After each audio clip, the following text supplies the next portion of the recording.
হরে কৃষ্ণ বন্ধুরা, আজকে আমি আপনাদের বলবো ধর্ম কাকে বলে, ধর্ম শব্দের অর্থ কী, এই কলিযুগে মানুষের ধর্ম কী, চারটি যুগের ধর্ম কী, এ টু জেড আজ এই ভিডিওতে আপনাদের সাথে শেয়ার করব। তাই ভিডিওটি কেটে কেটে দেখবেন না, তাহলে সঠিকভাবে জানতে পারবেন না। আর আপনি যদি আমাদের চ্যানেলটি এখনও সাবস্ক্রাইব না করে থাকেন তাহলে এক্ষুনি সাবস্ক্রাইব করুন ও পাশের বেল আইকনটি টিপুন ও ভিডিওটি দেখার পর আপনি যদি উপকৃত হন তাহলে একটি লাইক অবশ্যই করবেন। তো চলুন আজকের ভিডিওটি শুরু করি।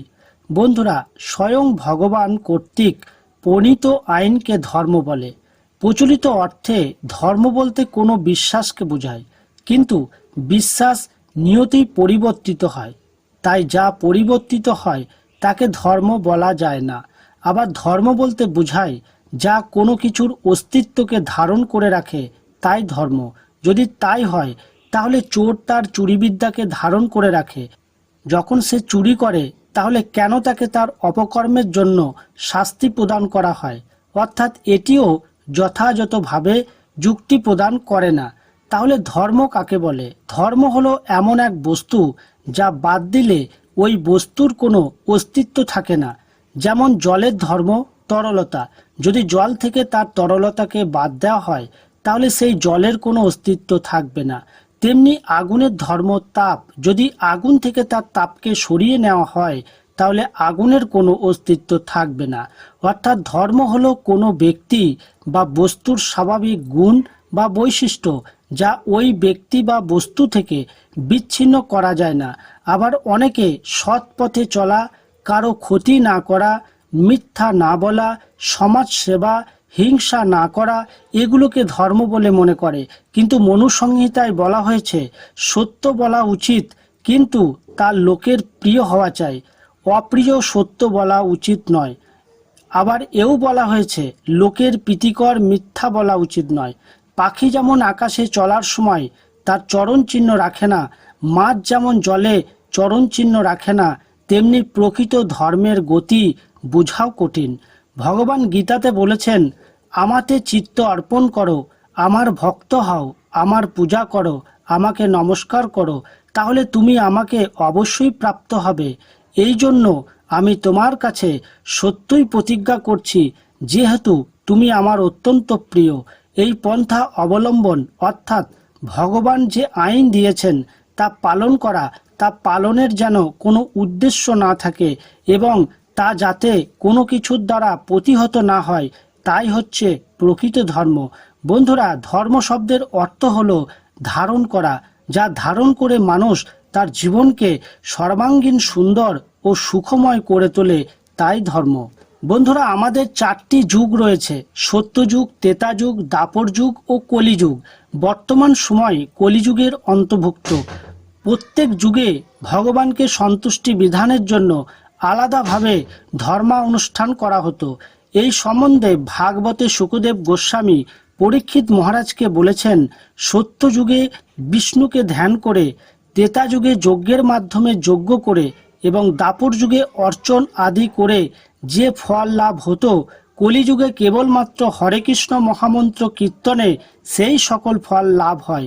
অর্থাৎ সত্যযুগে যুগধর্ম ছিল ভগবান বিষ্ণুর ধ্যান করা, ধ্যানের মাধ্যমে ভগবানের সন্তুষ্টি বিধানের চেষ্টা করা হতো। বৈদিক শাস্ত্র মতে ধর্মের চারটি স্তম্ভ: সত্য, দয়া, তপ ও শৌচ। সত্যযুগে এই চারটি স্তম্ভই বর্তমান ছিল। তখন 4 ভাগ ধর্ম ছিল এবং মানুষের আয়ুকাল ছিল 1,00,000 বছর। ভগবানকে সন্তুষ্টি করার জন্য হাজার হাজার বছর ধ্যান বা তপস্যা করা হতো। ভগবানকে লাভ করা খুবই কষ্টসাধ্য ছিল। ত্রেতা যুগে যুগধর্ম ছিল যজ্ঞের মাধ্যমে ভগবানের সন্তুষ্টি বিধান করা। বিভিন্ন রকমের উপাদান যজ্ঞের অগ্নিতে আহুতির মাধ্যমে ভগবানকে আহ্বান করা হতো। যজ্ঞে বিভিন্ন প্রকার বৈদিক মন্ত্র উচ্চারিত হতো। এই যুগে 3 ভাগ ধর্ম এবং 1 ভাগ অধর্ম ছিল। মানুষের আয়ু ছিল 10,000 বছর। দ্বাপর যুগে যুগধর্ম ছিল অর্চন। এই যুগে 2 ভাগ ধর্ম ও 2 ভাগ অধর্ম ছিল। মানুষের আয়ুকাল ছিল 1000 বছর। মানুষ অর্চনের মাধ্যমে ভগবানকে সন্তুষ্ট করার জন্য চেষ্টা করত। কলিযুগের যুগধর্ম হচ্ছে নাম সংকীর্তন করা। কলিযুগে 3 ভাগ অধর্ম এবং 1 ভাগ ধর্ম। মানুষ অল্প আয়ু, অল্প মেধা, কলহপ্রিয় এবং অধার্মিক। কিন্তু কলিযুগে সবচেয়ে বড় আশীর্বাদ হলো খুব অল্পতেই হরিনাম সংকীর্তন করার মাধ্যমে ভগবানকে লাভ করতে পারা যায়। শ্রী চৈতন্য চৈতামৃতে বর্ণনা করা হয়েছে, কলিকালে নামরূপে কৃষ্ণ অবতার, নাম হইতে হয় সর্বজগৎ নিস্তার। এই কলিযুগে ভগবানের দিব্য নাম হরে কৃষ্ণ মহামন্ত্র হচ্ছে শ্রীকৃষ্ণের অবতার।